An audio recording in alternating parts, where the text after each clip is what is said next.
Okay. North South Connection. Welcome to the most extreme and violence you ever experienced here in the extreme through a dance. JT, Jenny, and Matt taking you through the history of ECW wrestling. We started in February 1994. We are into March of 2000, and we are marching toward the end of the company. But we'll still be with you here for another year or so as we do that. It's still quite the ways to go before we get there. I do want to give a shout out to everything at North South Connection. This podcast is simulcast, both video and audio on all podcast applications except those losers at Spotify. And if Rick Martel is cutting a promo on Spotify, call them losers. And also on video at YouTube under North South Connection, where we just passed 1,000 subscribers. So thank you all for helping us get there over the last couple of years. We very much appreciate it. Continue to share the word, spread the word, and let's get us to 2K. Why not? That'll be a lot of fun. Let's get there quicker than we get to 1K for sure. Also want to give some love over to NoSo 95, our year-long stretch project paying tribute to the year that was 1995, wrestling, sports, pop culture, and beyond. You two were involved in a very fun project, the Ultimate Mixtape Draft. That dropped back on the 4th of July. So if you're looking for the best music of 1995, you can listen to you guys plus Keith draft that. I'll say he had the best ones, but he was okay. How about that? Yeah. What was your favorite picks, respectively, Matt? What was your favorite? Jesus, of anyone's, yours or anyone's? Like who like really hit the one that you were like, oh shit? I mean, I think it was Jenny right out of the gate. Fucking took Gangsta's Paradise on me. So. I had to. So There's it's no probably question. that one. Yeah. Did Amish Paradise come out in 95 or was that later? I would think it was. That's a question for you. What me? Seems like you would know that. Yeah. 96. It's got to be. Oh. Because if that was 95 as well, that would have been a really cool. So when we do it next year, we can go Gangsters and then Amish would have been cool. Yeah, we can do it next year. It'll be number one next year. Right. Jenny, what was your favorite of the draft pick? Well, I was sad I didn't get Wonderwall, but I was really happy that I was with my first round pick. So so check that out. We also Aaron and I are rebooking the year of wrestling from 1995 as well. We just dropped our SummerSlam 95 rebook. Speaking of Keith, a big fan. Like he was marking out when I saw him this past weekend, talking about. He was saying stuff I didn't even remember. He's like, "Oh, when you did this and this and this." So Lawrence Taylor. So it was fun to hear Mark out over that, and the other reactions we've heard have been good. So we'll be doing the rest of the fall soon as well. And then Aaron and I also have a really cool What If coming out in August too. So keep your eyes peeled for that here on YouTube and everything else we have going on, both NoSo 95 and current day. There's so much. Yeah, go ahead, Jenny. Me and Maddie are also going to do a special freakout drive-in for, I mean, horror. Horror was sort of iffy in 1995. A little bit. We picked something I think will be fun. So listen out for that. And you also pretty soon should be the Bash of the Beach live watch. Is that coming or no? We're not going to air that. Let's say I have been meaning to tell you. We can keep it in the vault. It's okay. I sort of missed the drop date, and then I was revisiting some of that live watch, and some of it was not our best. Why don't we do a Fall Brawl or Halloween Havoc? Roll forward to Halloween Havoc. We'll do just blame me. It's my fault. It's fine. No, it's not Maddie's fault. It's maybe that'll be one of those lost episodes we'll just do for fun. Kind of like the TNA. Yeah. Anyway. All right. Well, we'll see. That was a whip on my part. I own it. I did not drop it. Look, Halloween Havoc is just a special to you, so you can just do that. Halloween Havoc 95. You can plan for that one. Also, there's a lot of current day wrestling stuff going on, of course, which has been a big part of our YouTube channel. We had all kinds of previews and post shows, and SummerSlam is right around the corner now. So all the previews for SummerSlam will be coming out. And then before you know, it'll be Clash in Paris and everything else. So we'll keep that content churning as well on YouTube. So anyway, thank you for subscribing and watching and listening. We appreciate it. All right, let's dive in. We got 3 episodes of ECW television to cover here tonight. We're going to start with the March 4th, 2000 episode of Hardcore TV. And if you recall, when we wrapped up our last episode, it was kind of like a out of order airing because of the way they did the taping cycle. And they ended the 3-3 TNN by revealing something that happened in this episode. We avoided talking about it because we wanted to do it kind of in order on this episode. So we'll be getting to that here on the March 4th TV. Mm-hmm. We head right inside the Cincinnati Convention Center. It's the first time ever for ECW. The Dups are in through the crowd. Joey welcomes us in and said, "The Dups, you lost a loser leaves ECW match. And ECW honors its stipulations. You should not be here, but we'll be documenting their actions as we go." Joey says that they're outsiders. They are not employed any longer by ECW. Jack Dupp grabs the mic and says, "Everyone knows they lost that Lose Leaves Town match, but it doesn't matter because they have unfinished business in ECW. And they intend to establish themselves as one of the greatest families in wrestling, like the Hots, the Andersons, the Von Erichs," and Bo cuts in and says, "the Mulkeys." Jack says nobody can make them leave, but those are famous last words, of course, as Enter Sandman fires up and out he comes to a pop. Joey recaps what's happening as he's in the nest. We go back to the ring as Sandman is filtering through the crowd. Joey says this is not a match. The Dups are holding the show hostage, and Sandman is the negotiator. Sandman finally gets in the ring after taking down a handful of beers. Spends a lot of time with the fans, including one that looks like Dwight Schrute. I don't know if you know. Sandman really hangs out with him. The crowd is revved up. Sandman's chuckling and pacing around the ring. Jack shoves Bo, and Sandman cames them both over and over. There's an air horn echoing in the building as this is happening. The Dups scurry. Sandman stands tall as Joey says WCW would love Sandman back to handle their hostage negotiations, which, of course, is a comment about all the wrestlers leaving. Not much going on here besides the Dups being sent off for good and giving a new town a dose of the true Sandman experience. So the Dups, I think this is it finally. So I don't know if they were just on the tour for the weekend, and just figured, okay, we'll run them out there one more for one more payday. I didn't know if this was taped out of order, but then they say about the Lose Town. Mm-hmm. So again, I think this little tight taping cycle is kind of odd. So I don't know why they're doing what they're doing. So actually, was that TNN also in Cincinnati last week? I forget. I can't remember. Because I'm wondering if they were just there, so they just freaking did it. Yeah, maybe.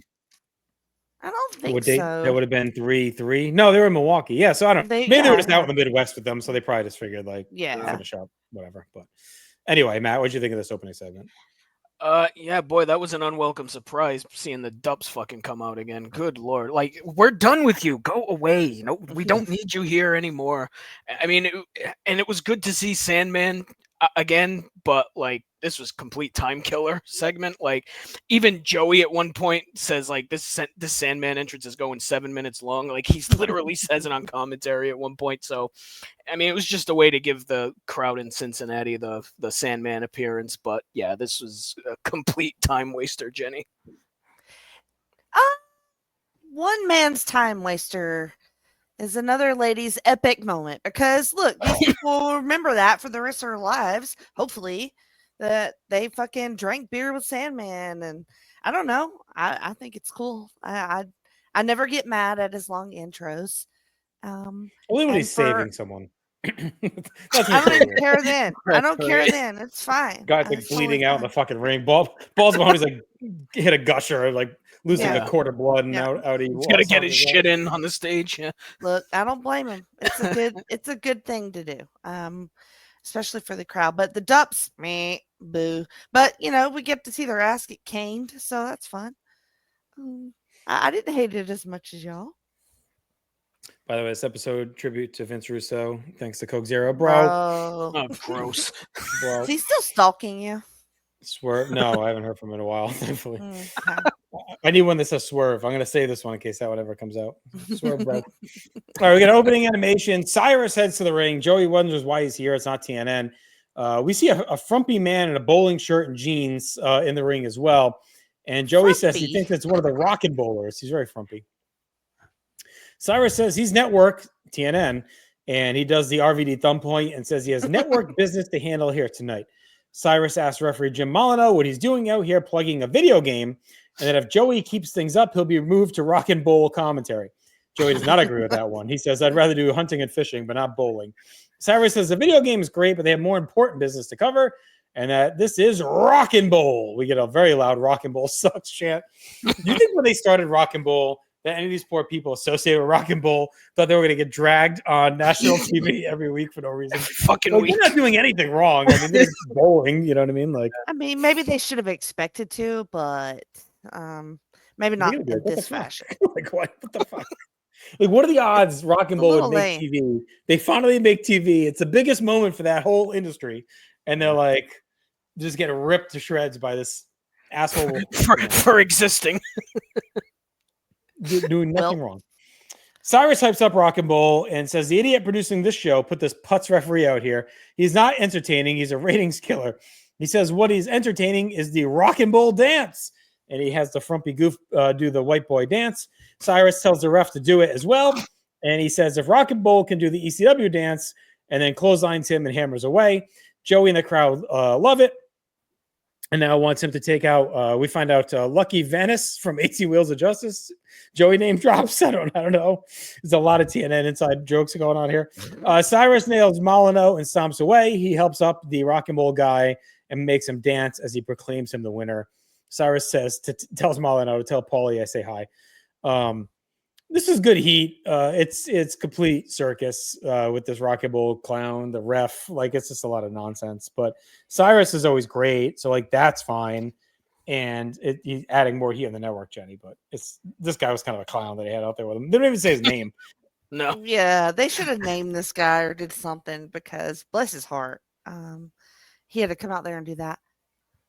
I don't know. Maybe it's because we're in the arena for this episode. This crowd's a lot harder to get Cyrus over doing this. The Right. TNN crowds eat it up. The arena gave him much more shit. And it doesn't land the same. Like, he doesn't stick this the way he sticks it on TNN usually. Still good. Like, the idea is good. We love our Rock and Bull now. Rock and Bull. And I like putting Jim in the middle of this a little bit, gives him a little shine. It just falls a little short of the mark for me. Not quite as good as Cyrus usually is, Maddie. The frumpy clown does a white boy dance is a line that's going to live in my head rent free for many weeks. This segment was like a fucking fever dream. I'm not sure what was happening. There's a man in a bowling shirt. Now he's dancing. Cyrus is yelling at him. Cyrus is yelling at everybody. Paul Vanis getting name dropped. He represents Rock and Bull, apparently. The referee clotheslined the Rock and Bull guy, and then Cyrus beats up the ref. I mean, it was entertaining. I don't know what the hell it accomplished, but it was very entertaining for what it was. Like, just seeing Rock and Bull man just do his dance was highly entertaining. But what's the name of that dance where you grab your ankle and do the? I don't even know. It has a name, right? Not white boy dance. I was gonna say white boy dance, but it has a name. I think it's called the Frumpy Clown. No, it's definitely got some stupid like 1940s name or whatever. I think Rocco was in Frumpy Clown. The toast and butter. It's always some stupid name like that. It's called the Percolator or something. Pink Lemonade. Shirley Tanaka's the Dr. G. Tanaka's cutting a promo in Japanese, and Dawn comes in and tells him he's trying to concentrate and to be quiet and learn English. Tanaka grabs her like he wants to kiss her, but the Impact players come in and beat him down. Storm says one last foreigner to contend with in ECW as they walk off. I think we saw that last episode too. Yeah, we did. Yeah, it was 100%. The exact same thing. Yeah, I think. Yeah, again, these two episodes are oddly clumped together. Yeah. We go back to the ring for our opening match. Super Crazy taking on CW Anderson. Crazy runs down to the ring to a pop where the Dangerous Alliance awaits. Eric Watts is here. Him and CW attack at the bell while Bill Wiles grabs a table. Lou swings the phone, but clobbers CW by accident. Crazy cleans house on Watts, Wiles, and Lou. Puts Lou on a table. Crazy flies into CW and Wiles with an acai, and then puts Lou through the table to senton. The crowd is losing it. After the break, the match has started. CW is stomping on a now bloody Super Crazy. They spill outside where Crazy shoots CW into the railing. Wiles hits him, shoves him inside. CW hammers at the cut, tries a power bomb. Crazy twists into a swinging DDT through a broken table. Crazy goes out, grabs another table, puts it in the corner. Crazy hammers on CW, ducks a lariat, but CW counters a body scissors to an ocean cyclone suplex through the table for 2. Wiles gets on the apron, hooks Crazy, but he ducks, and CW drills his partner with a super kick, knocks him through the table. Crazy mashes CW with a nasty chair shot and finishes with a springboard moonsault. Fun little sprint. Crazy's red hot. The Dangerous Alliance is kind of cobbling together this as they go. But it was tight, and the crowd was digging it. Maddie, I went 2 stars. Yeah, I actually went 2.5 on this. I mean, the couple matches we've seen Crazy and Anderson have been super fun. Like, it's 2 guys you wouldn't think would mesh really well together, but they fucking do for some weird reason. Crazy was like a wrecking crew in this match, just fucking running through everybody, putting everybody through tables at some point. So that was really fun. The moonsault at the end was great. The wheelbarrow ocean cyclone river suplex, whatever you called it, in the corner. The Roof Dream suplex. All right, Logan. was fantastic looking. So yeah, this was fun. It's as a Dr. hell. G reference and a Billy Joel reference. 2 of the Holy Trinity. Oh God, what are you doing over there? So I went 2.5 on this, Jenny. This was very fun. It was very fun. Super Crazy is super over. Everybody loves him. And it's just so fun watching him just wreck dudes and just bleeding the whole time he's doing it. He's like, okay, I'm going to set up Louis on this table. And then he gets up on the top rope. And then he's like, no, I'm going to fuck up these guys on the end. So he just dives over there, kills them, comes back, puts Lou through the table.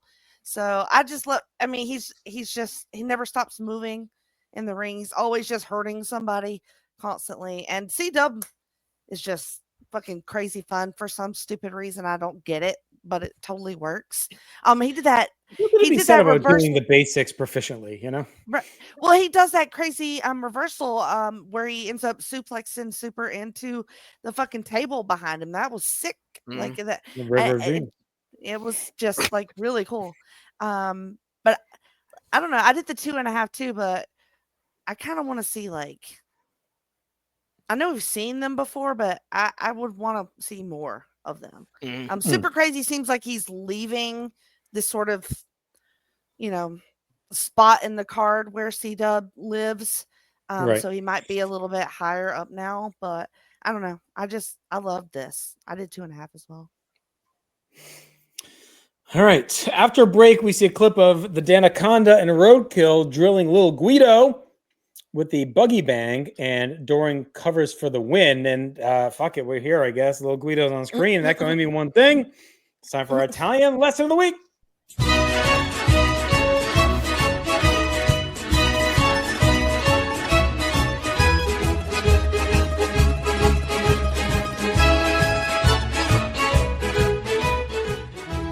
This week's lesson, Dr. G.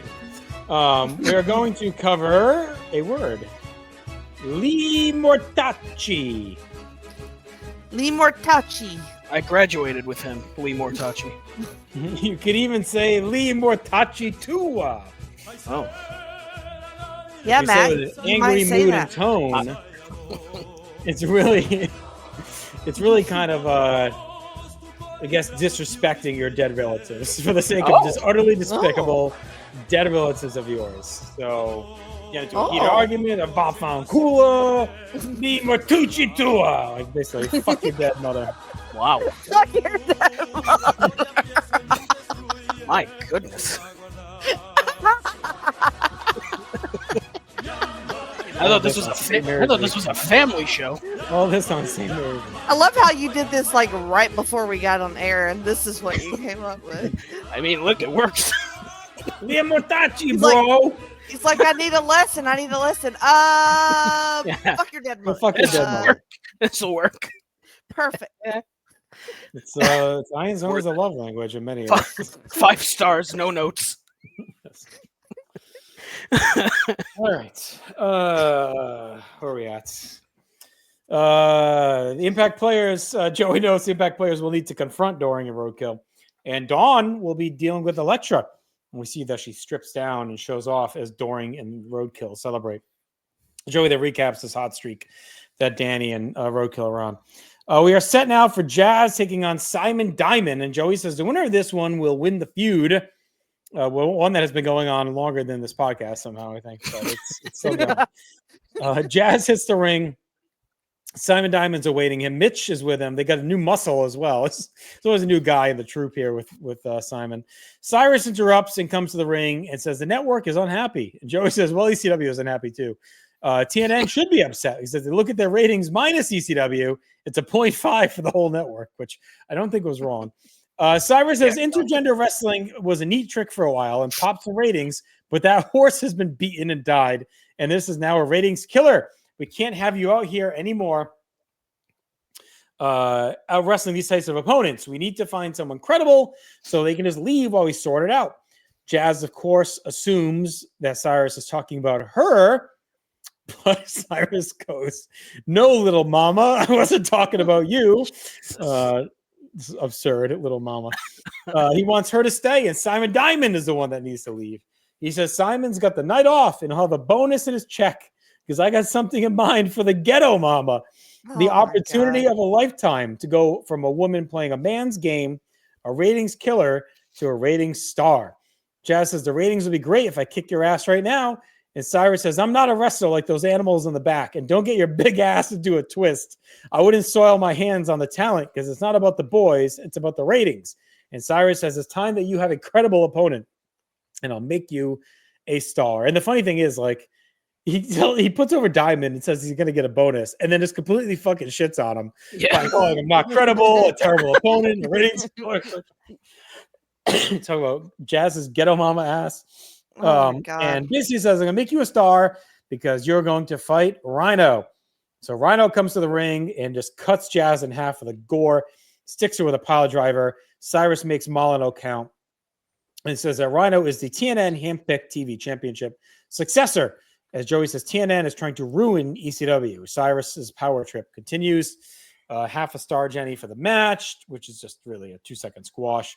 So what did you think of the whole segment going into the match there?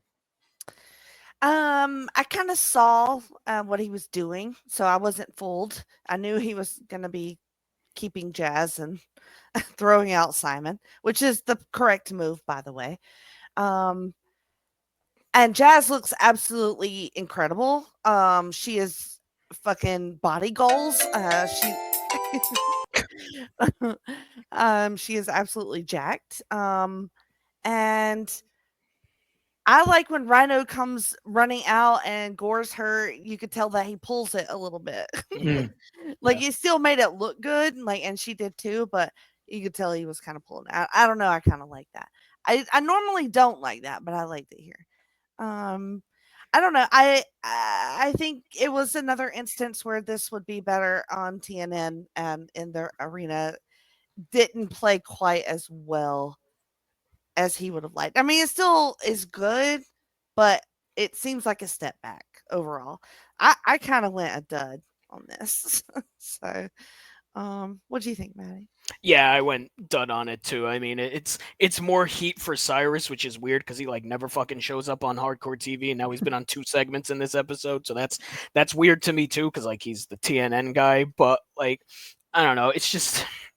I mean, I didn't want to see Jazz and Simon Diamond again because we've seen that 38 fucking times. But like, I also kind of don't want to see Rhino just destroy her in 30 seconds either because you've kind of built Jazz up as this person who can compete with the men. And then I know it's Rhino and it's a different thing, but still, you're having her get out there and get destroyed in 20 seconds after you've spent time building her up as being able to compete with some of these guys. So it's a little counterproductive, but I mean. It does put more heat on Rhino, which I guess was the goal. So, I mean, I did go dud on it, but heat-wise, it's pretty solid stuff. Yeah. Yeah.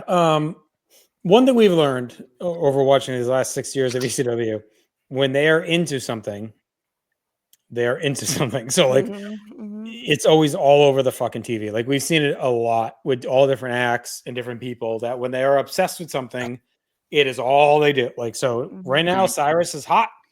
And it's Cyrus, like all over in the network, whatever. But like when they are into an angle or a wrestler, they're just everywhere. Like that's just they go all whole hog, as some would say, on that. Tommy Dreamer comes to the ring. Joey says he's the longest tenured talent in ECW. He's carried the flag to battle against outside forces. He's fought off the WWF, in WCW and has always put his honor of ECW above all else. Tommy gets the mic and says, well, it's the first time in Cincinnati. He's got a question that's been plaguing me for a while. Everyone in life makes mistakes, but should Pete Rose be a Hall of Famer or what? That, of course, gets a big pop. Tommy says, does Scott Hall, is this a WWF or WCW crowd? No, they're ECW fans, of course. And says he needs to apologize to two people tonight. The first is Francine, as last week he DDT'd her and did not know it was her. He was blinded and apologizes publicly from the bottom of my heart to all of the sick hardcore fucks. He also says wants to officially apologize to Raven. He was in the same situation Raven was. He was blinded and couldn't see what he was doing. So for once in his life, that motherfucker was right. So tonight, he thinks that he and Raven should patch things up and win the tag team titles right here in Cincy. Joey says that Tommy has finally accepted Raven, and that is what Raven has always wished for. Francine comes to the ring. We take a break. We come back. She has a mic and says, it's real wonderful, Tommy, to apologize in front of everybody. And it takes a big man to apologize when he's wrong, like he did to Raven. She says, Tommy DDT'd me, that you DDT'd me on purpose last week, and there was nothing in your eyes. You knew what you were doing, and you've been planning for months to get rid of me. She asked if the people pay to see Tommy's ass or my tits, which is pretty funny. And says, just like Pete Rose gambled his career away, and he wasn't talented to make the Hall of Fame, Tommy is not talented enough to survive ECW without her as manager, and she's the one that got him over. Francine asked what Tommy ever did that even made a difference in ECW before she joined. He did nothing. Francine makes sure that Tommy's listening and repeats, you did nothing, and says, what about Raven? Tommy says, may need Francine, but Raven wants her. Joey says Gertner has been right all along in this one. He's been saying that Raven is making a play for Francine. Tommy grabs the mic and says, since Raven wants her, he can take your fake tits and get out of Cincy, because not only are you believing Raven's crap, but you're also believing your own bullshit. Francine slaps Tommy. Tommy loads her for a pile driver. Raven makes a save and hits a DDT. Raven takes Francine by the hand and they walk away. The Impact players pass by. They talk some shit to Raven and Francine, but let them go. Storm and Credible get in the ring and beat on Tommy while they're talking shit. Credible says Tommy has no partner left in the world, and now his whore left him too. Dreamer tries to fight back, but the Impact players are too much. They continue to batter him. They start to load up a stuffed tombstone, but Masato Tanaka comes charging out and helps fight them off. The Impact players swarm. Jim Molyneux gets in the ring to make this an official match. This is a really great promo. I actually think it's Francine's best of her career. It's a real, it's loaded. There's layers to the story as Raven's master plan, which is kind of where we thought it was headed, but it was nice to see them not, swerve bro, right? They just did it. That Raven, kind of what we thought, right? He's been spending all his time where he's been acting aloof and forlorn, but he's really been working to steal Tommy's girl, right? As the ultimate payback for Tommy taking Beulah. Put all this inroads and work into playing mind games and convincing Francine that she should be with him and not with Tommy. And he seems to have done it as he tries to make him miserable. So it was a long game he's been playing, obviously, for months, using his mind control techniques to get it done. So I think it's we didn't even get a blow off, but a good payoff to that aspect of it, where he's really, really been working with for a while. And we've seen it. I thought they actually slow burned it well, where you saw 1 week, kind of understood Raven and, tried to help him. Remember, she was talking to him in the room that day with the TV. Now we're they've dripped and dripped a little bit of her slowly becoming more empathetic to him, and now full on blown, just all in on Raven and chastising Tommy in the ring. So the only thing I'd say is I thought Tommy was a little too cool for school. I think he could have sold it better by being a little bit more upset, because he's not really upset, and Francine's just some whore. Then Raven doing it doesn't hurt, and what's the point? So I think Tommy could have been a little bit more vulnerable here with this one, and then Fran, this isn't true, it's bullshit, why you listen to him, to immediately basically call her a whore and then pile driver. It's okay. She didn't mean anything to you at all. So I don't know. I thought that was a little off, but Jenny, what did you think of the segment? Then we'll get to the match. No, I agree. This is Fran being really good. She knows how to work the crowd. She's strong in her voice. She's given Tommy the fucking what for? I got you over. What did you even do before me? Good shit here from Francine. Are we there to see his ass or her tits? Boy, that's a tough one. Yeah, no, I would agree that I thought Tommy would be a little more affected by this. He doesn't seem overly surprised. I guess he pretty much figured it out. You know, this is just kind of confirmation of everything that has been suspected, I think, on his end. And you know, you said they've kind of done this very, very subtly. I would say maybe too subtly. We maybe could have used a little more, Yeah. little more Francine and Raven Yeah. in the lead up to this, because maybe we got like 3 scenes, if that, short scenes, and then And they've other been telling it things is through just like Joel. comments. Yeah, Right, they've through been Joel. kind of telling it through Joel, where he Right. keeps saying, you know, in his sexual way, all right, that Raven, Right, yeah. you know, wants it all of Francine or whatever. The fuck And it those is. guys in the back where Tommy comes out and like, "Where's Francine?" Right. Right, yeah. So yeah, he probably should have sold it a little more, but like he also had already figured it out anyway. What do you think, Maddie? Yeah, I mean, this was like great stuff from Francine. Probably the best thing I've seen her do, and like just she carried Tommy through this whole fucking thing. Like Tommy was doing the whole playing to the crowd thing, and she's just like, "No, we're going to talk now. You stop doing the fucking Scott Hall thing and listen." You know, so.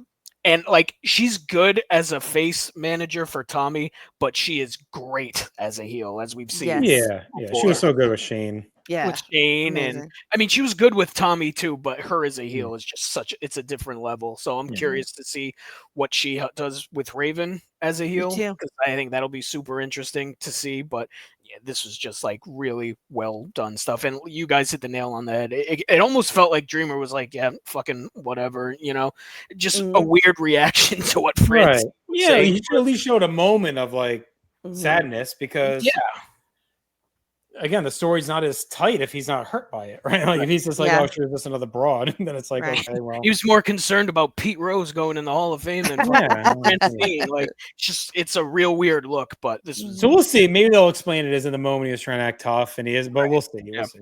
But yeah, all right. So that brings us to the match: Impact players against Tommy Dreamer and Masato Tanaka. Tanaka snaps off a double DDT. Gets 2 on Credible. Tommy rallies and flings Storm to the floor. Tommy follows, hammers away as Tanaka takes Credible through the crowd. All 4 brawl. Dreamer and Storm end up in the concourse as pure chaos. Storm and Dreamer end up back in the ring. Dreamer crotches Storm of the trio. Whoa! Leans on his balls. Credible smashes Tanaka with a chair outside. Tommy skateboards a chair into Storm to drop him from the tree. Tommy hits the ropes. Credible canes him from the floor, and Storm gets 2. Storm gets a jawbreaker, drop kick, slides out of a Spicoli driver. Dreamer blocks a suplex, but Storm through a table with the Spicoli driver. Credible's in and crushes Dreamer and Tanaka with cane shots. He loads that's incredible, but Tanaka slips out. It's a powerbomb for 2. Tanaka gets a boot up on a charge and hits a Diamond Dust and wins the tag belts for him and Tommy. What? And that was kind of the end of that match, is what we saw the night before on TNN that we did not cover. A wild match and scene and a cool moment, giving Tanaka something else to really do besides just fight Mike Awesome. And also gives Tommy a new backup after Raven and Francine are out on him. The Impact players lay down and drop the belts pretty quickly after winning, but they're so protected and strong, it doesn't matter. And honestly, I don't know the last time Lance Storm's been pinned, because I think Credible took the fall here. Like, I don't know the last time he lost a match. Fun moment out of nowhere. ECW continues to sprinkle magic wherever they go. They keep absorbing these body blows from everywhere. Guys leaving, guys getting hurt. And here we are. It's like another fun, epic moment with Tommy and Tanaka winning the tag belts out of nowhere to rebound after Raven steals his girl. So, and Tommy, for a guy for years, never won gold. Now suddenly he's like a 3-time tag champ. True. Here. So good for him. So Matt went 2 3/4 in the match. Yeah, I went 2.5 on it. It's a fun brawl. Like, they're brawling all over the place. That was really well done. The finish was great. It's a surprising title change. I didn't fucking have Tanaka and Dreamer on my bingo card as being tag team champs. Just super fucking weird and out of nowhere, but kind of cool. And like, I like it because like the Impact players fucking went after Tanaka earlier on this episode and a week before, so it's not like it was random that Tanaka is there. They actually did a little storyline thing prior to this to show why Tanaka would want to get his hands on the Impact players, so that was really well done too. But yeah, just a surprising as hell title change, but really fun match for as quick as it was. So shock title change, I'm here for it. I went 2.5 on it, Jenny. Yeah, you guys, I thought we were gonna do like fucking year-long tag title run with the fucking stupid players, and I was gonna have to complain about them for a year, which I probably still will. But I love this. This was awesome. What a Mhm. fucking level up wrestler wise from Raven, who I love. But in the ring, it's not all that. Yeah. The fucking Tanaka who kills Oh everyone. shit. Tommy lost his girl, but he gained a hell of a tag team partner Mhm. and the fucking title. So I loved this. I thought it was amazing. I thought Tommy was just going to get his ass beat again. So definitely came out of nowhere. Um, and I love this pairing. I am afraid that they might do some hot potatoing though at this point with this title because after all that work we did to get it on the Impact players, they just lose it kind of right away, which is kind of hilarious too. So I ended up at 2 3/4 on it as well.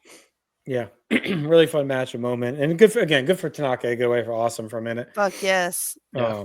Maybe he was a boss for that bit too, but this definitely felt a bit different. It looks good. All right, let's get to our awards here. Best match clearly was that main event. Yep. Yeah. Worst match, I went Rhino Jazz. I think you both Yep. agree. Yep. Best moment, Dreamer and Tanaka winning the belts. Yep. Yeah. Well, I don't know. I would go with Fran in the promo. Yeah, that was good too. Most 2000, the WCW hostage negotiation comment. Yeah. Stock Rising, I went Sandman, Cyrus, Rhino, Francine, and obviously Tommy and Tajiri. Tanaka. And then Falling, I got the Dups, Simon Diamond, Rock and Bowl. Kind of a tough night. Dancing. Dancing. Doing Frumpy clowns. Yeah. Frumpy clowns. Doing the pasta and meatballs stance. Final grade, I went 7 out of 10. A strong, honestly, probably one of the best hardcore TVs we've had in a while. They actually put a lot in here since he got a good night. Yeah, I mean, it was a little bit more roller coastery for me, so I'm gonna go 7. Yeah, I went 7 on it too. It was very not a very consistent episode, but the good stuff was really good on it. So I did too. You sound like you were going to disagree with me, and then you both said the same thing. All right, let's go to Not the TNN. same thing, a little bit lower. I said 7 out of 10. You said 7.5. 7 out of 10. I heard I'm looking at it. I heard 3.5. See. All See, right, it's all fine. good. 6.5 then. 6.5. 7 out of 10 for all of us. All right, let's go to next week to TNN. You March said 7.5. 10. Go back to the tape. March 10, 2000. We are in the ECW arena. That's why I got my Tony Luke shirt on here, paying tribute to the best safe place in South Philly. Joey and Joel are in the ring. The faithful are off the fucking hook already. Joey hypes up Living Dangerously, which is this weekend, and it might. I think Living Dangerously just always is 1997 in my mind because I have it as Living Dangerously 97 in my notes. Turns to Joel to do a shtick, which includes talking about banging Cyrus's mother, not his dead mother, just his mother.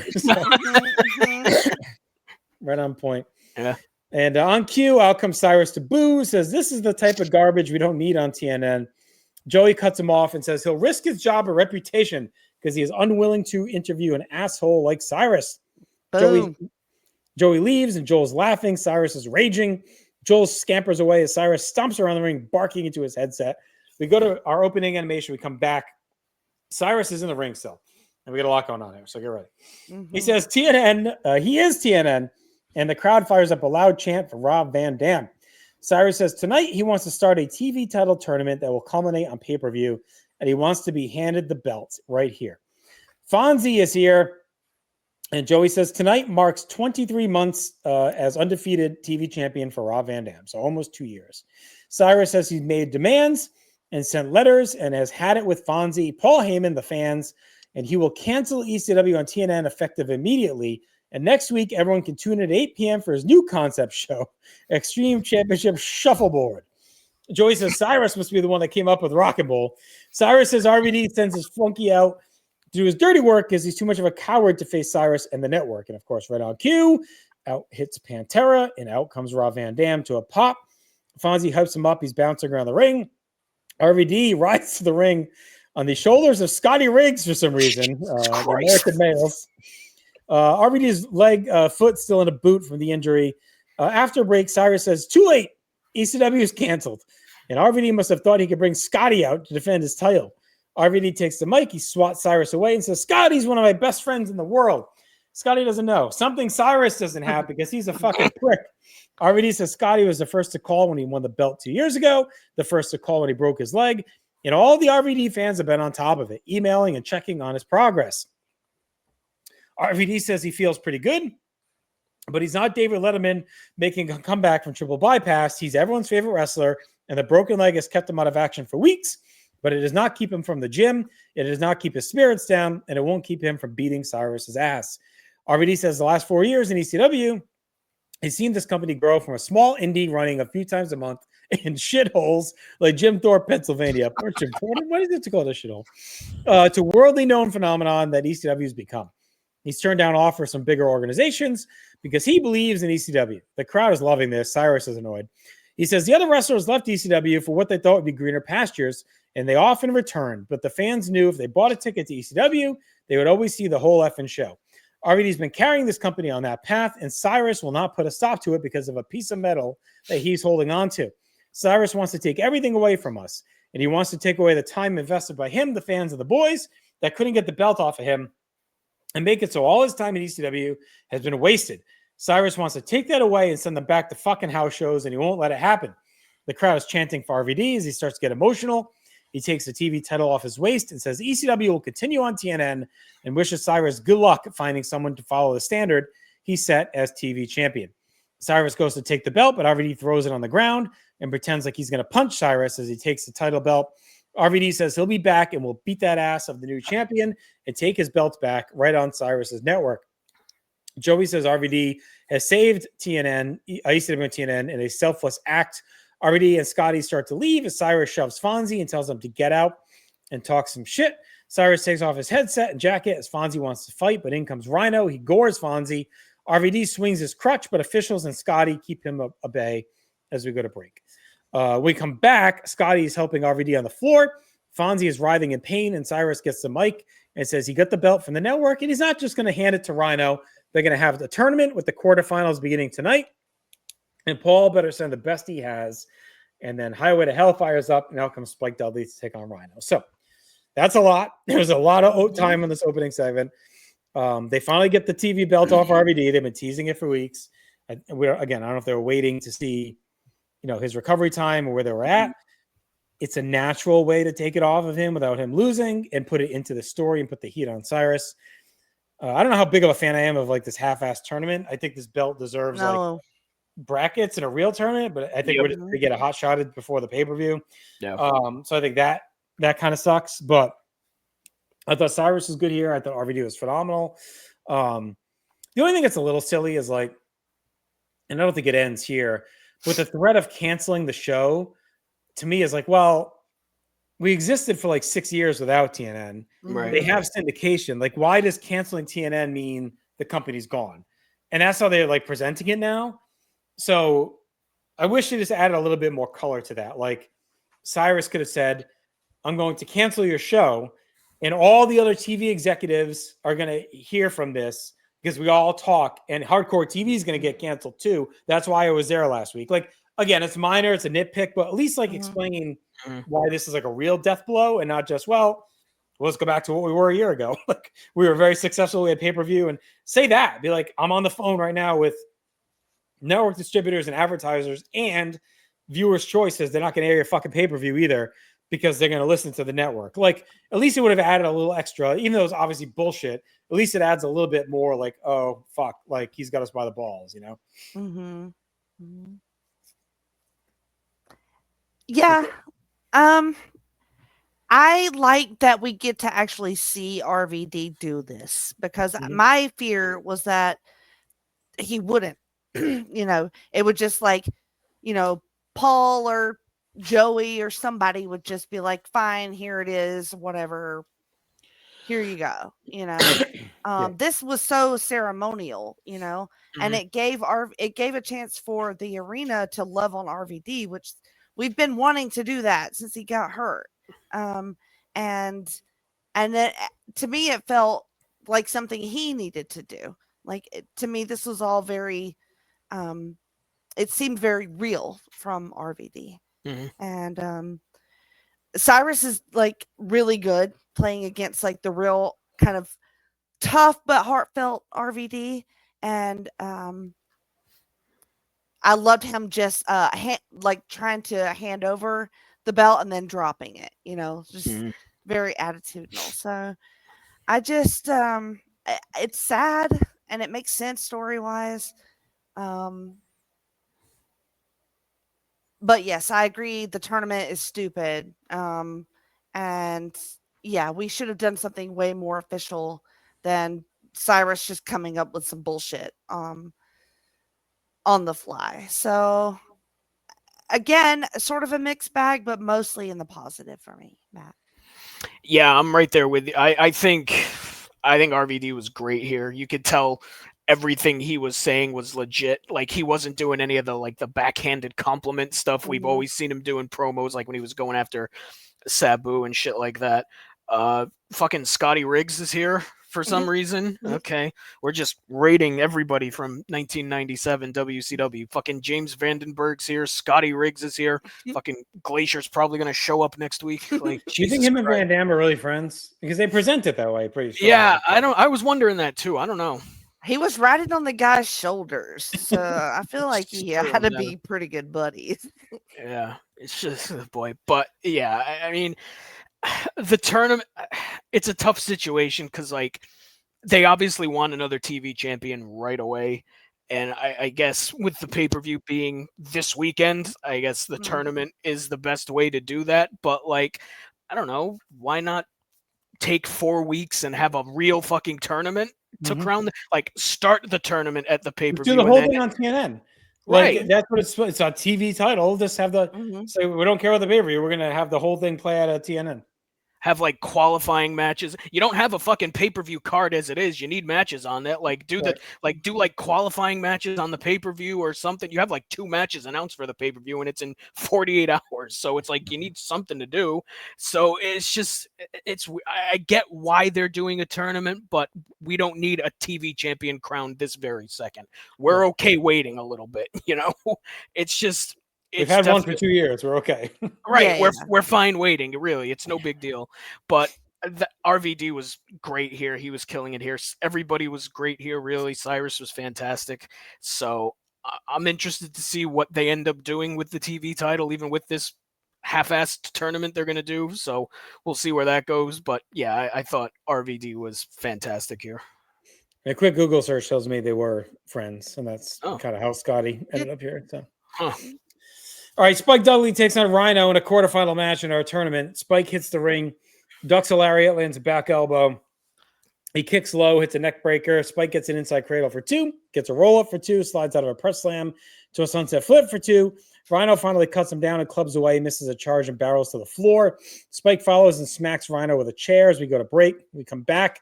Rhino throws Spike off the nest through a table, and Spike bangs his head on the railing and rolls hard into the bleachers. Rhino drags Spike into the aisle, slings him to the railing. As Joey talks about, the wrestler Spike is taken out with acid drops. Spike dodges a charge, drives Rhino to the railing, shoves him in the ring, heads up top with a chair. Spike leaps off and bashes Rhino in the head for 2, tries again. This time Rhino shoves a chair in his face. Rhino hits a cutter for 2, sets up a table in the corner, but Spike slides off Rhino's shoulder, hits an acid drop. Steve Corino is in to make the save. Spike shoves Corino down, catches victory with a low blow and an acid drop. Spike has Corino by the head, but Rhino gores Spike through a table, and a rough bump as Spike's knee bends weirdly. Referee John Finnegan tries to keep Rhino at bay, but Spike flies past him and tries to attack, but he can't stand. So Rhino just pulls Spike up and pile drives him for the win. And a pretty fun little brawl. There's good energy. Spike, of course, has been pretty hot here in 2000. The crowd was rocking, and they kept us humming. The arena was brawling. Helped. Corino bails out his boy. Rhino destroys Spike's knee in the process and advances to living dangerously in the semifinals. Matt, I went 2 3/4. I'm right there with you. I went 2 3/4 on this too. Really fun brawl. The ECW arena crowd red hot for it. Helped this match. I mean, it was a good match in any building, but I think that crowd really helped it along. There's one spot in every fucking Spike match where it seems like he should be dead after taking it. Every fucking match, there's at least one, and and this one, it's his throw off the nest when he crotches himself on the fucking railing. Like, like, how do you survive that? You're tiny. Like, you're not built to take bumps like that. What the fuck? It's like every match there's at least one where you just say, holy shit, how is this dude still alive? But yeah, Rhino continues to be just a fucking machine, just killing fools. The gore was disgusting. I kind of like that he's using the pile driver now out of nowhere as a finisher too, along with the gore. That's great. So yeah, this was fun as hell, Jenny. 2 3/4. I had that note about the pile driver as well. Interesting shit there. But like sometimes one of the things that I don't like about tournaments is that the matches can feel blah, like heatless and like meh. But since we have no build up to said tournament, this feels like hot star, like fire match all the way through. It doesn't really feel like a tournament, but that's fine. But Spike is, he has all the cred.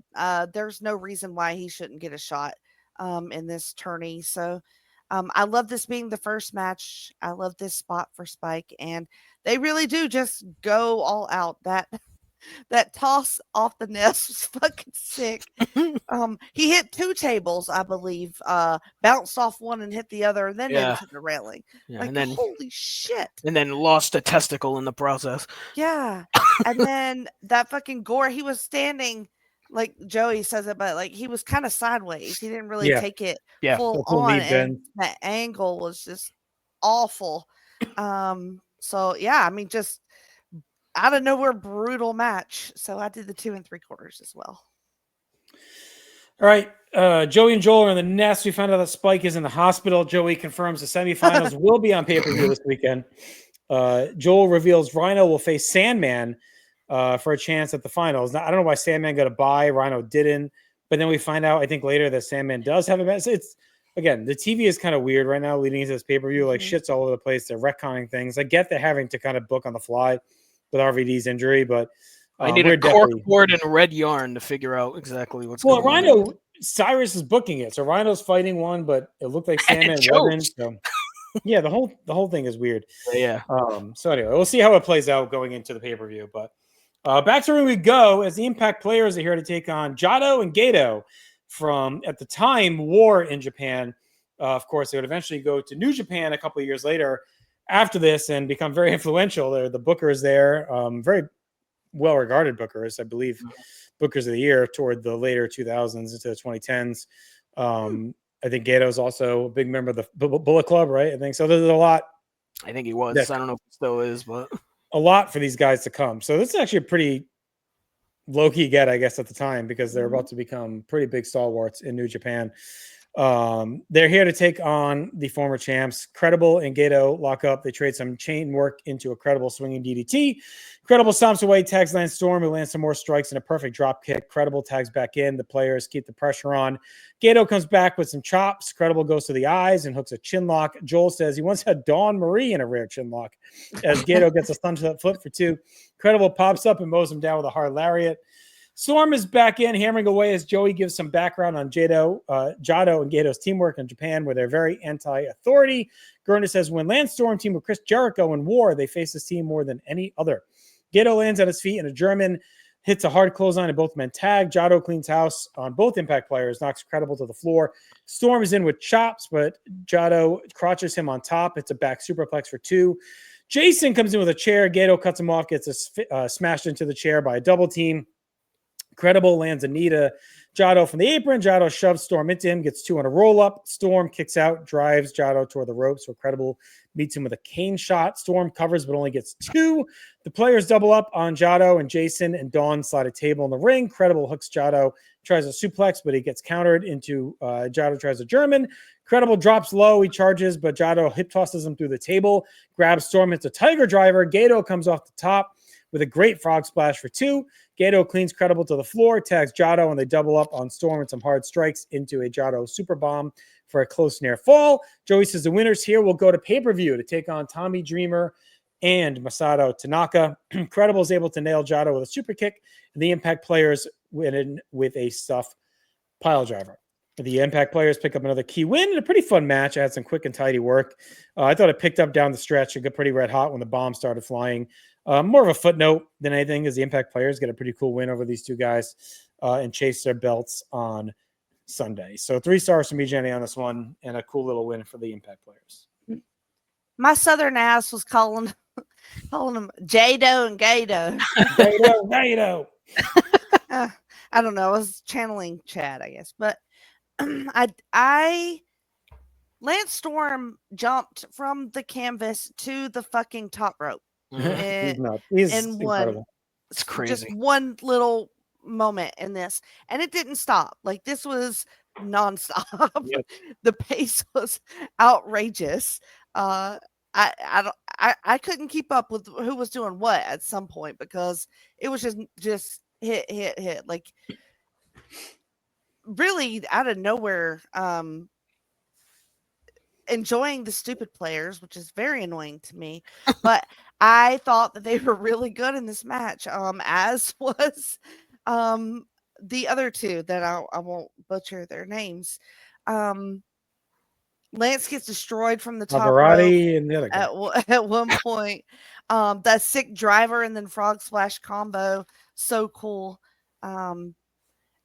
I actually wanted the other team to win, if I'm being honest, which of course I would want that. But I do we not see them again? Is this a one-off? Is this like a?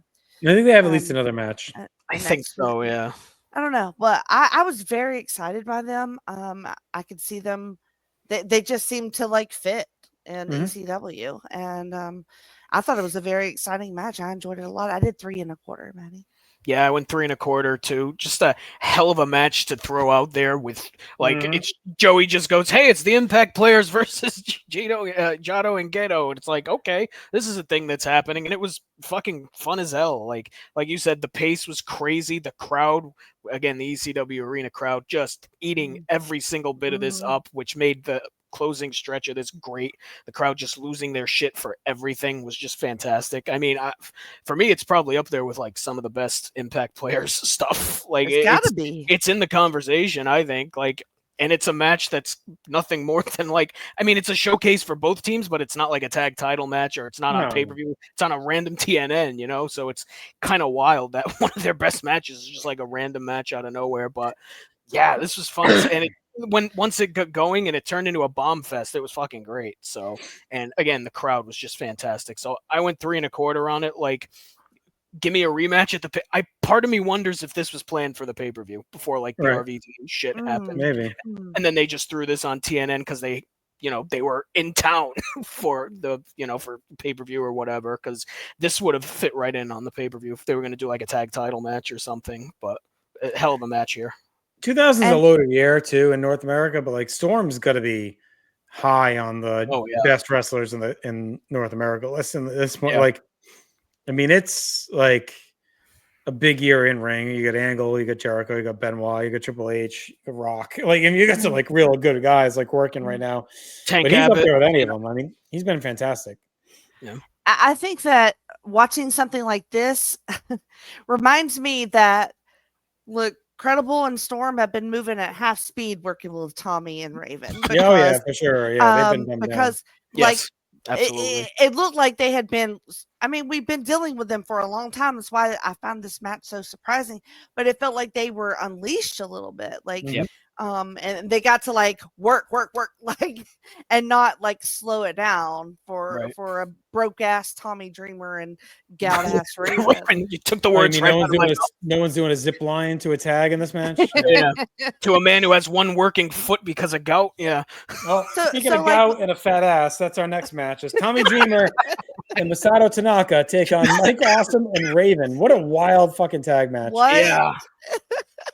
Francine looks like she just stepped off the set of a Warrant video. Just late 80s hair metal grunge mashup. She's got her new man. Joel says she looks like trash, and I like it. Tommy starts hot with a side leg sweep and some strikes on Awesome, but Awesome grabs him from behind. Raven smirks at him. Awesome hits a German and tags Raven, who slugs away and bails out when Tommy bows up. Tommy chases him around, but Raven's standing behind Awesome as he gets in the ring. Tommy goes over and tags Tanaka. We get a chop war between the old rivals.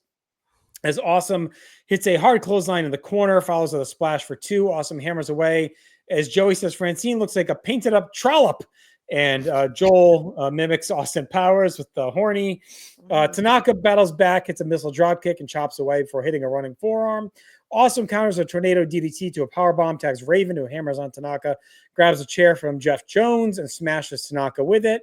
Tanaka no-sells as Raven stuffs the chair into the corner. Tanaka buries a running forearm for 2, shoots Raven to the chair. Tommy tags in. He slugs on Raven, hangs him in the trio. Whoa! Stands on his balls. Austin comes over, scoops him off of Raven, plants him with a big powerbomb. Raven covers for 2, grabs a sleeper, but Tommy counters, so back suplex. Raven escapes, tags in Awesome, who hits a springboard back elbow, sit out powerbomb for a near fall. Raven grabs the mic and taunts Tommy as he bops him with it while Awesome holds him. Raven keeps talking shit, calls Tommy a bitch, tells him to go tag as he keeps hammering on his back and asks if he has shingles or rickets. Tommy catches Raven low, but Awesome runs across and knocks Tanaka to the floor, drills Tommy with a lariat and a leg drop for 2, and might not be most 2000s moment tonight. Might be most 1900 moment with the shingles and rickets. Awesome and Raven continue to batter Tommy, and Raven hits a bulldog and then calls for the table and a chair from Jones. Raven tries to drop to hold. Tommy blocks and swats it. Awesome is in, drives a chair to Tommy, hurts his arm in the process. Awesome knocks Tanaka to the floor, sets up a table, puts Tommy on it. Awesome heads up top. Tommy dodges a splash, and Awesome crashes through the wood. Tommy crawls over and tags Tanaka, who comes in hot and cleans house on the challengers. Tanaka unleashes some running forearms, a lariat, grabs a waistlock on Raven, but Awesome clobbers him, snaps him over with a released German. Awesome calls for another table from Jones as Raven and Dreamer claw around the ring. Awesome and Raven set up stereo tables and continue to hammer away. Awesome puts Tanaka on one table as Tommy hits a neck breaker on Raven. Awesome goes up top. Tanaka's up and slugs at Awesome. Tanaka climbs to the top, but Awesome crotches him and knocks him to the floor. Tommy comes over, but Raven saves and drives Tommy's eye into the edge of the table in a 6 spot. It sounded nuts, and the table splinters. The crowd loses it. Awesome comes off the top with a huge splash for 2. Awesome hoists up Tommy and drills him to the table with an Awesome bomb, but Tanaka saves. Raven is in. Tanaka pelts him with a roaring elbow. Awesome saves, ducks a roaring elbow, and lands a lariat. Awesome as Tanaka fall to the floor as Raven pulls up Tommy. Tommy counters a whip and hits a DDT, but Awesome saves on a little bit of a botched spot when he mistimes the dive. Jeff Jones puts another table into the corner. Awesome scoops Tommy up and drives him through it with another Awesome bomb. Tanaka slugs Awesome, but Awesome holds him down as Raven covers Tommy and wins the tag team titles. Wild match out of nowhere, just a massive title change. Very unlikely new champions with Awesome and Raven. This war had a crazy pace, some huge bumps and table spots, chaos and hate. All 4 have really good chemistry. Obviously, they're both longtime rivals, which helps. And it felt like the old days a bit, where Raven screws over Tommy, gets some help from Awesome, who loves sticking it to Tanaka. Cool match to set up something at the pay-per-view. We'll see what. But I think it's a good rebound, right? We're supposed to get RVD and Awesome. Who knows what we're supposed to happen with Tommy and Raven? Probably something with the Impact players. But this is a good pivot to get Raven into something interesting. Keeps Awesome busy. We talked about it. Well, who the hell is he going to fight now? So getting him into this picture at least mixes it up a little bit and gives them something else to do. We'll talk about what happens next in a moment. But this is really cool. And again, I think this is why a week ago on TNN, they spoiled that tag title change because you couldn't assume everyone's going to watch hardcore TV that's watching TNN. And they would have been really fucking confused, and Dreamer and Tanaka show up as the tag champ. Yeah, right. So they kind of had to just say it, right, with the way that the schedule went, because they wanted to do this match in the arena. So Jenny went 3.5 on this match. A really cool moment, and I like the direction of the whole thing. Yeah, again, like mixing up this tag is very interesting because of, like you said, the history with Dreamer and Raven, and then Awesome and Tanaka. So everybody kind of has their own sort of thing going on, and we just kind of blend it here, and it really works. I like when Raven gets on the mic and starts shit talking Tommy. Mr. Hardcore calls him a bitch. Like, it's very good. Like, we need more of that sort of Raven bullshit that he does. And in the middle of the match is very fun. Mike Awesome is just there to fucking wreck people as usual because Jesus Christ, he just beats the fuck out of everyone. It is An angry man. nuts. I was shocked that Raven and Tommy ended up with bump of the match with that fucking drop toe hold into the table because holy fuck. I looked at that a couple of times. Tommy was very, very lucky to get his hand up in time, is my opinion. But it looked amazing, especially when the table snapped. Because the whole table didn't snap, just where Tommy hit snapped on the end. Yep. Looked so fucking cool. They lose it little towards the end, right? With that mistiming, a couple of saves that aren't really saves. They had to be gassed. Those poor guys. Yeah. Maybe that's not, but the other three dudes were definitely gassed. Yeah. Awesome was definitely gassed. But he still can bring it on a fucking awesome bomb through a table regardless. Because he is awesome at that. So I said I was afraid we were gonna hot potato the title, and here we did it. I kind of don't care anymore. I did 3.5 too, Maddie. I went 3.5. This is like if ECW had a battle bowl, except this is better than anything Battle Bowl has ever done in its entire fucking concept. Holy shit. Another out of nowhere tag match where these guys just fucking throw bombs. Dreamer got the ever loving shit kicked out of him for the entirety of this match. Maybe one of the biggest ass kickings he's taken in a very long time, like probably since the heydays of the Dreamer Raven feud. I mean, he just got fucked up from everybody. Like, I'm surprised Tanaka didn't start fucking wailing on him at some point. But like, and then there was another great spot too where Awesome misses that top rope splash through the table. Oh my god! The table just fucking explodes into a billion pieces. Disintegrates. Like, yeah. It looked like a special effect. Yeah, it turned from table to sawdust in seconds flat. Just fucking wild. It's a hell of a brawl. I like that they're finally decided 2 days before the pay-per-view that, hey, we have a world champion and we should probably fucking figure out what to do with him. So he's pretty great. We should use him. Let's do this. What are we going to do? I don't know. Fucking throw him in a team with Raven? Sure. Let's fucking figure it out as we go. I mean, it worked, so fuck me, I guess. But like, and when in doubt, do it in ECW Arena because you know the crowd's gonna fucking use up. Sure. Like 100%. Like if this was in fucking Boise, Idaho, it doesn't work nearly as well, you know, or wherever the fuck. So yeah, they set the tone of the arena. It's over there, so that everyone else sees it later. It's like, oh, this is you got a huge reaction there, so we got to get into it too, you know. Yeah, this is a thing you have to do in the arena, and it fucking worked in spades. So 3.5 for me. Jesus Christ. We head outside.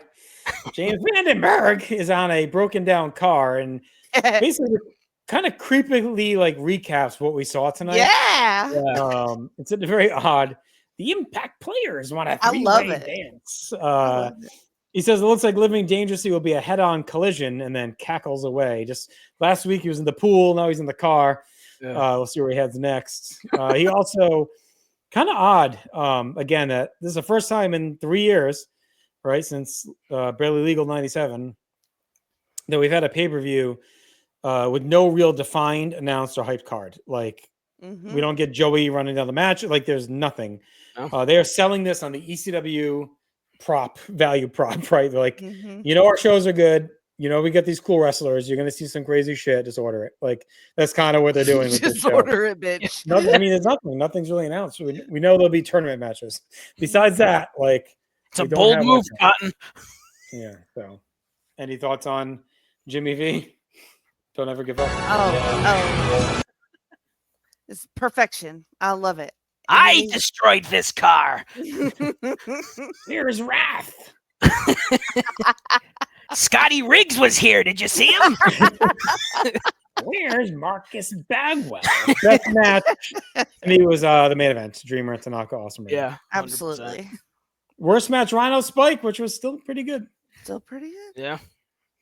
Best moment, I went with RVD's progress report. Just that the whole promo from him was fantastic. There's a lot to choose from on this one. But yeah, RVD's return was amazing. Most 2000, we had TNN. The concept that they could cancel ECW, which I guess they do in a way soon. And Austin Powers quotes. And then most 1900s was obviously the rickets and shingles. So and David Letterman's open heart surgery. I had that too. Stock rising. I had RVD, Cyrus, the Impact Players, Raven, and Awesome. And then falling, I had RVD's title reign. Which falls. Here. That and I went 8.5 out of 10. I'm going to clearly enunciate. 8.5 out of 10. 8.5 out of 10. I heard 4. Great episode of TNN as usual. They're still hot. TNN's still hot. Fuck you, TNN, but it's a 9. Yeah, I had to go 9 on it too. It's a hell of an episode. You guys are a little lower than me.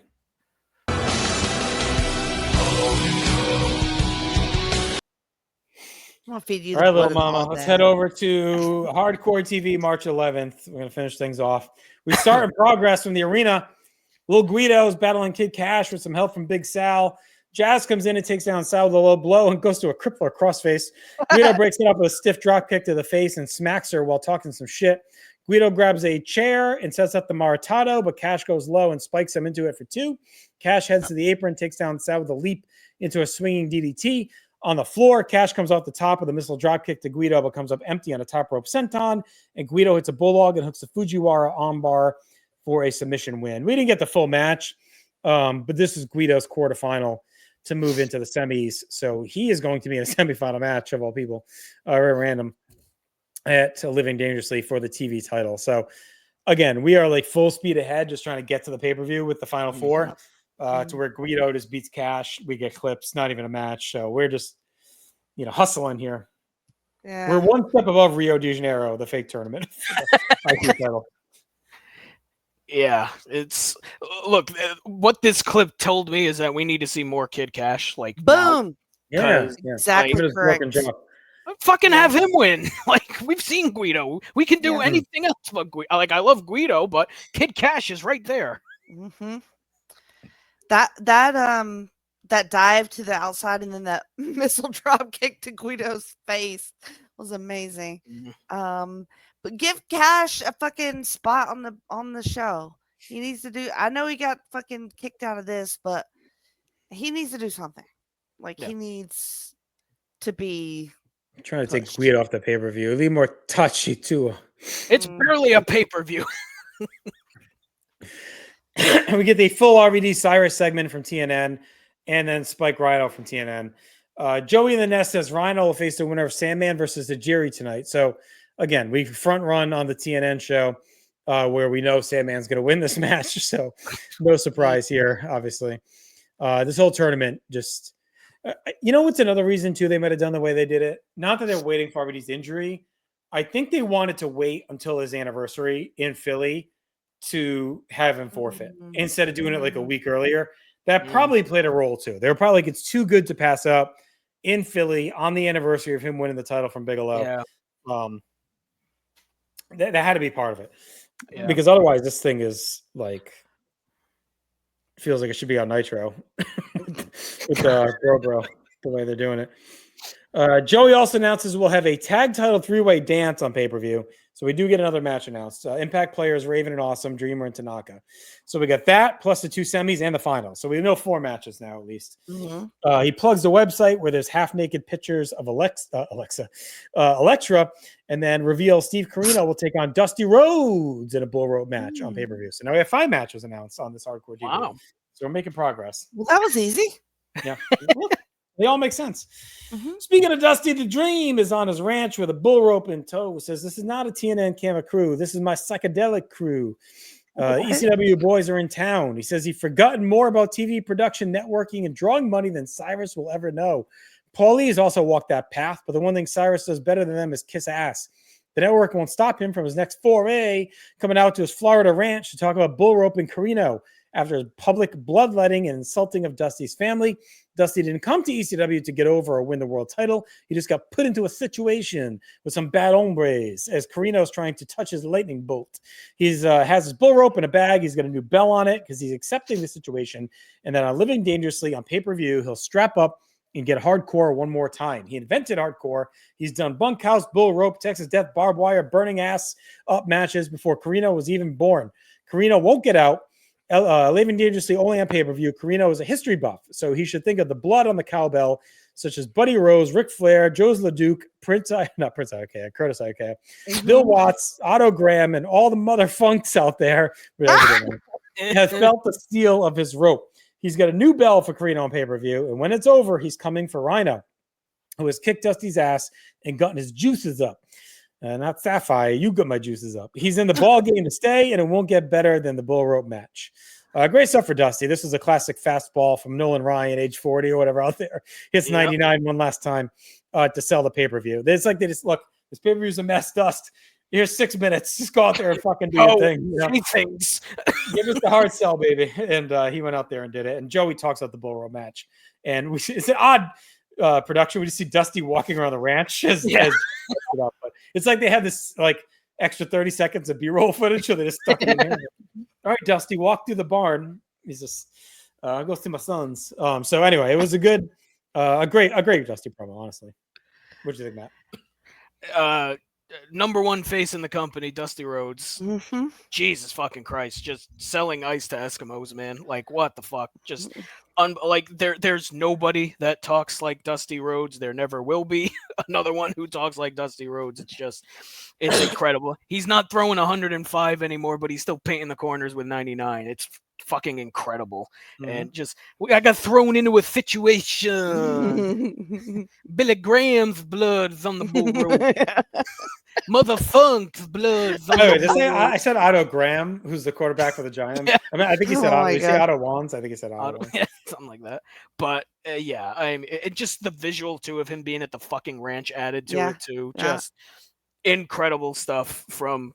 I mean, look. I'm not kidding. He's probably like the top face in the company right now. It's unbelievable.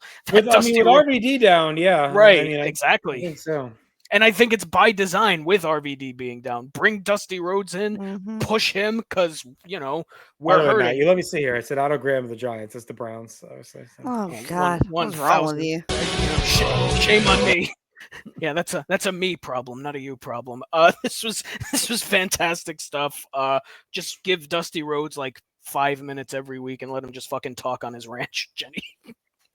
I mean, he's just preaching. I mean, that's it. That's all he does, just preach. It's just amazing. I texted you guys after I saw it today. I was just like, fucking delightful to have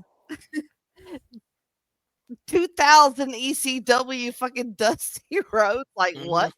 It's surreal, but it just works. Like that's just, I don't know. This is up there with like that promo from Arn Anderson from Uncensored 95. Like it's right up there. When he said Mother Funk, I lost my mind. He's a walk behind her. I've literally. It's also up there with the Sapphire one from SummerSlam. Pay me back and scorn. It's just he's a fucking gem. He's a. Yep. Look, did you ever think we'd get a Dusty promo and Joel Gertner quoting Austin Powers? Fucking no. Fucking no. It's insane, and I love it.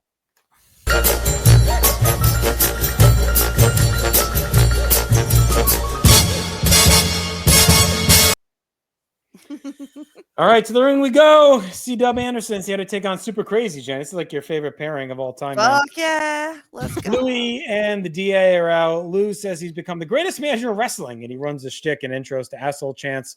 Joey says Bill Wiles' haircut and shave only cost $6.99. Super Crazy comes out, and we find out this is a quarterfinal tournament match, and the winner will face Guido on pay-per-view in the semis. So here we go.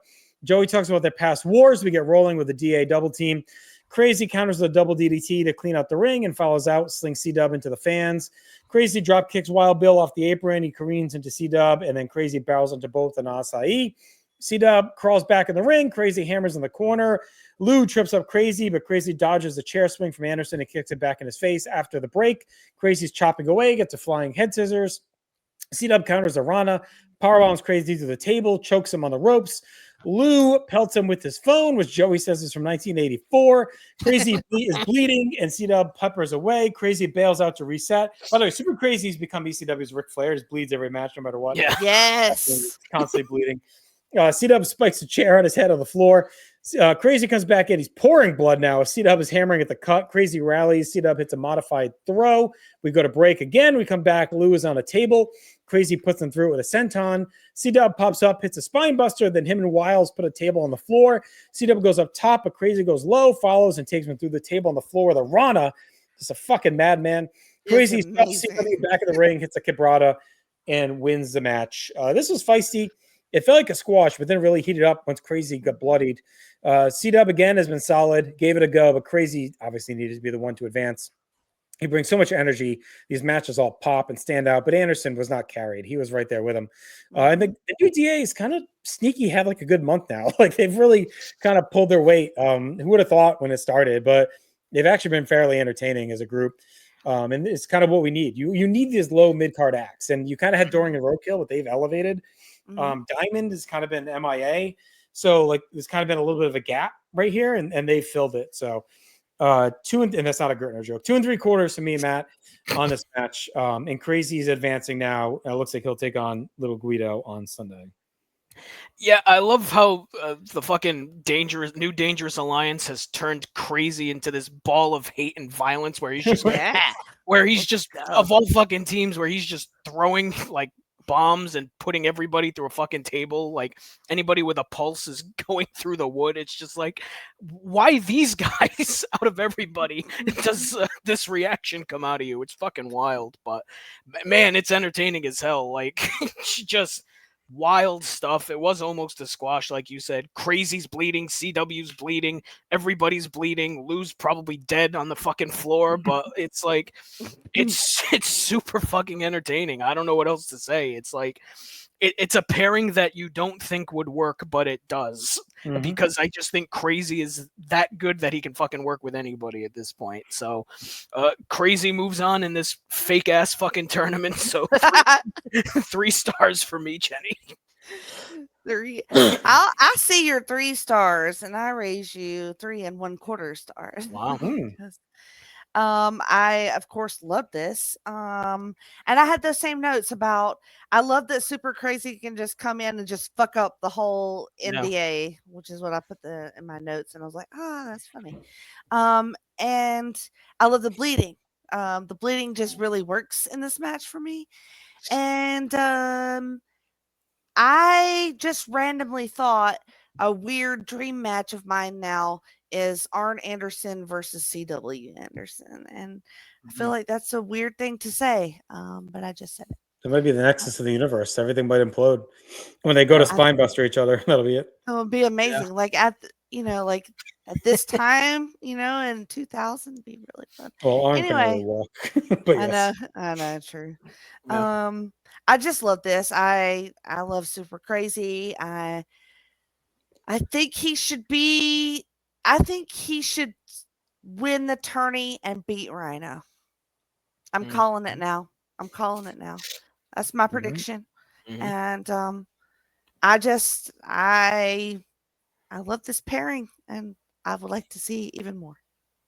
All right, we'll see. All right, we had clips of Mike Awesome and Raven winning the tag titles on TNN. Then Joey sets up our main event, which is our last quarterfinal match here as well. Sandman taking on Tajiri. Tajiri's in the ring. Sandman makes his way to the crowd, chugs beer with a shot at the TV title semis on the line. Joey says on the way to Danbury Sunday, maybe they'll stop by Stanford to pay a visit to WWF headquarters. And it'll be a fun prank to make the Beyond the Mat documentary that Vince doesn't want fans to see. So interesting. That was, I guess, out around this time. And it was there's a documentary Vince McMahon does not want you to see. So after a break, the match has started. There's a table and a piece of guardrail in the ring. Sandman lands some strikes. He puts Tajiri on it. He heads up top, puts Tajiri through the table. The somersault senton for 2. Sandman pulls another table in the ring, sets it in the corner, claws at Tajiri on the ropes. Sandman chucks the broken table to the floor, turns to a Tajiri super kick. Tajiri lands a head kick, puts Sandman in the trio. Whoa! Joey says all the blood and alcohol is rushing to his head. Tajiri mashes it with a baseball slide drop kick, chucks the railing to the floor. Tajiri puts Sandman on the table, heads up top, puts him through with a double stomp for 2. Tajiri drills Sandman on the back of the head with a drop kick as Jack Victory sends in another table. Tajiri puts it in the corner. Sandman is up with a back elbow, hammers away. Sandman puts Tajiri on the top rope, follows with the Heineken Rana. Carino drills the ref with a cowbell as Victory comes in with the cane, but Sandman hits the White Russian leg sweep and canes Carino. Rhino's in, knocks Sandman down and stomps away and pulls him up. He holds him up as Tajiri canes him, but Sandman ducks and Tajiri misses Rhino, who ends up goring a bent over Tajiri through the table on a nasty bump. Sandman then canes Rhino 3 times and covers Tajiri for the win. Not a ton here, but the crowd, as always, is into Sandman, just a mix of weapons work and chaos late to add the heat to Rhino and Sandman and the TV title semis. The final gore bump was nasty as well, as Rhino kind of has a rare misfire. The hastily built pay-per-view, an end of this tournament already upon us in just a couple days. We know our final 4 is now Sandman versus Rhino and Little Guido versus Super Crazy. Matt, I went 2 stars on the match. Yeah, it felt like a weird styles clash between these two guys. I don't know. And it didn't get a ton of time, to be fair, but I don't know. And it was still fine enough. I went 2.5 on it, but I don't know. Like, I feel like even when Tajiri doesn't get a lot of time, we see him have matches better than this one. So I don't know if there was like a weird styles clash. Something just felt off in this. And I mean, again, it was still fine, but I don't know. The fucking gore bump was gross. I mean, Rhino's going to fucking hurt himself at some point with one of these table bumps. It's just fucking nasty. But yeah, I mean, hell of a final match for the opening round of the tournament. How you guys? Like, Jesus, this fake fucking tournament. God almighty. I mean, they should have not even had quarterfinals. Just say, No. here are the 4 guys we're going with. Here are the 4 guys. You know, Sandman and Rhino have a personal issue. Sandman's the legend. You know, Super Crazy, you know, it's been red hot. Like, I don't know, whatever. They could have came up with something and just ran it. Or they could have said ECW gets to pick 2 guys and the network gets to pick 2 guys. And instead of Guido, do Crazy and Tajiri and Sandman and Rhino. So ECW picks Sandman and Crazy, TNN picks Tajiri and Rhino, and those are your matches. Like, if you would have told me that these matches just happened at this show, and then in post they said, "Hey, these are tournament matches," like that wouldn't shock me at all. There's a if, chance. like, unbeknownst to the crowd didn't. If like the crowd didn't know these. Yeah, there's definitely a chance. Yeah. Like, I think it's very possible because, like, I don't know, they're all fine, but they're all just fucking missing something, and this was, 2.5, Jenny. Yeah, I don't. It's a rare miss on a Tajiri match, honestly. Yeah. But yeah, there's not a lot of time here for these guys either, and we knew Sandman was going to win this anyway. Right. So, yeah. Well, they told us the night before. Yeah, pretty much. But Tajiri does kick Sandman's head off at least twice in this match.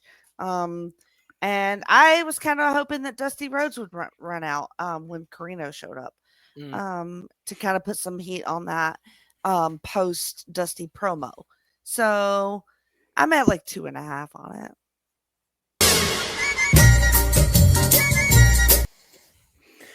All right, best match, C-Dub and Crazy.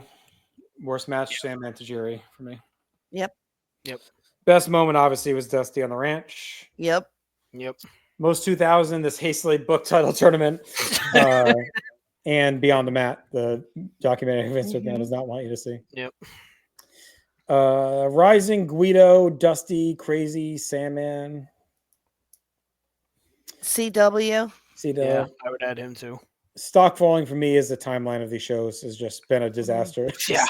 I'm hoping they reset after the pay-per-view and kind of get back on track. I think they will. These last couple of weeks have been pure fucking chaos for sure. Well, you know, RVD fucked everybody up. I know. But, I mean, we've had some time since that. I know they kind of map things out, but no, look, they've recovered fine. It's just, it's been a look. When this is airing in 2000, no one's caring about 3 Idiots 25 years from now fucking breaking it down. You don't know that. So, yeah. Vandenberg was in the office telling them that. You never know when they're going to go through and watch these. There's going to be something called a podcast. You need to have it right. Final grade for me, 5.5 out of 10. We're kind of back to me, like the hardcore TV we've kind of come to see and know over the last 6 months or so. Last week felt like a little bit more of an aberration than a trend. I was hoping for a trend, but I mean, I don't know. We kind of got like a really good Dusty promo. We got the replay of the Cyrus and RVD stuff. We got Super Crazy and Anderson, and the only thing that was a little disappointing was the main. So I don't know. I was like at 7 on this one. Man, I was just annoyed at the timeline stuff. I went 6.5 on it. So I mean, that means we went higher than you, just to be clear. Math checks out. Speaking of math, check out Duty War Wrestling Above Replacement every other Monday on the North South. Good job. That'll do it for us. We'll be back in 2 weeks with Living Dangerously 2000. Finally, we'll see how this card comes together. We at least know 5 matches now, so that's a plus. But we'll cover it all, break it down for you. And then a month from now, we'll be back to the TV following and chugging along to the rest of 2000 and ECW's life. And we are out. Thank you again for getting us to 1K on YouTube. Be sure to subscribe. Help us on the march to 2K. We appreciate it. Till then, live your life extremely extreme, and we'll talk to you soon.